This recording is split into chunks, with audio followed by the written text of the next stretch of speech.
Ukushaya indlabu vele into emnandi. Kumnandi ukushaya indlabu and sonke siyakwenza lokho. Ukushaya indlabu kumnandi kakhulu ngoba vele awuncengi muntu, awulimazi muntu, yinto nje oyenza uwedwa in private and uthole leyo release ujabule mhlawumbe ulale noma you carry on with the rest of your life.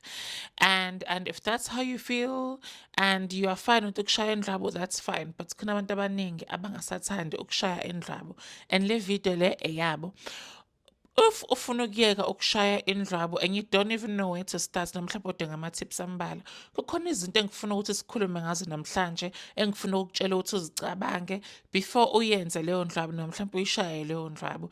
And mind you, I don't come here as someone who's judging you. I don't come here as someone who's looking down on you. I'm coming to you as someone who is understanding where you are because ama-addiction ayahluka. Khona abantu aba-addicted to ama-drugs, khona abantu aba-addicted to alcohol, khona abantu aba-addicted to gambling, khona abantu aba-addicted to many different things. Eyakhona i-addiction ukuthi nje ushaye indlwabu. I want you to think of many different things. Number one, indlwabu ngicela uyicabange as isitha esithatha confidence yakho. Indlwabu becomes a replacement for you going out and finding amanye ama-sexual partners. And then every time ushaya le ndlwabu yakho noma mhlawumbe uyenza, you end up not feeling confident because whether you like it or not, umbuzo uzovuka ekhanda ukuthi, why am I doing this to myself? This is i-pleasure noma lobo ubumnandi ekumele ngibuthole nomunye umuntu. The fact that ngilana, I'm doing it by myself is not nice. So every time you think of indlwabu, always think of something that drops your confidence. Because ungasuyiyeka yona leyo ndlwabu and then you go out to find actual sexual partners, you will end up feeling more confident because you are able to see results because as abantu we are social beings, abanye abantu siyabadinga. So indlwabu is a constant reminder ukuthi when you're unable to find umuntu. Number two, indlwabu, it promotes laziness. Again, umuntu ongekho lazy, umuntu ongakwazi ukuvuka ahambe ayothola ama-sexual partners, umuntu ongamindi ukuvuka ahambe ayosocialize, umuntu ongamindi ukuthi asuke embhedeni wakhe and then go interact with other people and actually work to get ubumnandi. Indlwabu just needs you to uhamba ungene etoilet noma ulele embhedeni wenze lento oyenzayo. It means you're lazy.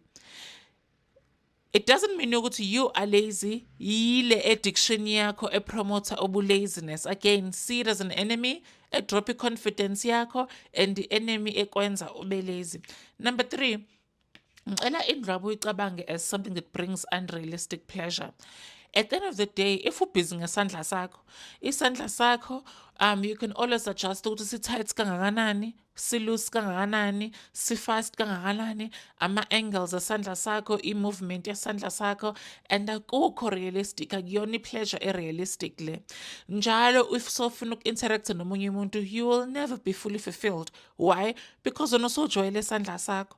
You'll never ever be happy if usuhlangana nabanye abantu, which is unnatural.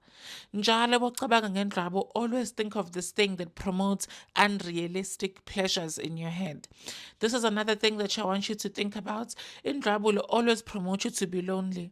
Phela wena bese ushaya indlwabu, and when you're happy doing indlwabu, you never feel the need to go out anymore hamba ufuna abanye abantu ozokwazi ukuzijabulisa nabo. Mina indlwabu ngiyibona njengama-dating apps. Ama-dating apps angiwaphasisi because akakunikezi leyo motivation ukuthi uphume endlini hambe ufuna abanye abantu. No, ama-dating apps, and number two, they give you these unrealistic perceptions ukuthi uhlale endlini, just swipe left or right. It's unrealistic expectations, it's unrealistic exposure, and akakutrain ukuthi socialize nabanye abantu. It's the same thing with indlwabu. What indlwabu does is that it makes you feel a pleasure, a temporary, that keeps you lonely from other people because you only need yourself to get it.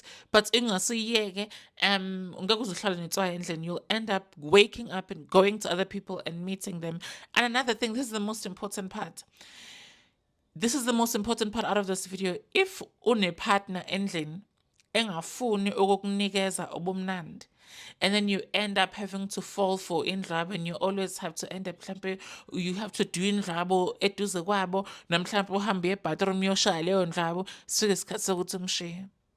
Suke isikhathi sokuthi umshiye because The main reason we end up getting ama-sexual romantic partners is the sexual reason itself.